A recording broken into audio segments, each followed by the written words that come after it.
65 nömrəli test nümunəsi. Choose the correct variant. Boşluq snowy today. Boşluq a lot of snow outside.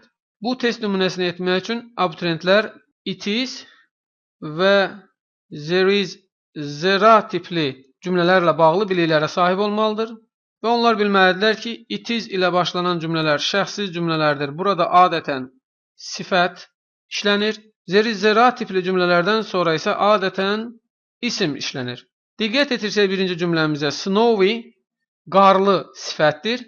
İkinci cümləmizdə isə a lot of snow, çoxlu qar isimdir. Və müvafiq olaraq sifət ilə it is, isim ilə there is işləndiyini nəzərə alsaq, dərhal cümlənin birinci hissəsinə görə C və D bəndlərinin yanlış olduğunu görəcəyik.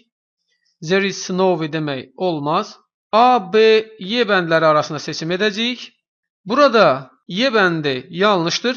It is a snowy demək düzgün deyildir. Çünki E artiklı isimlə işlənir. Sifət E artiklı ilə işlənməz.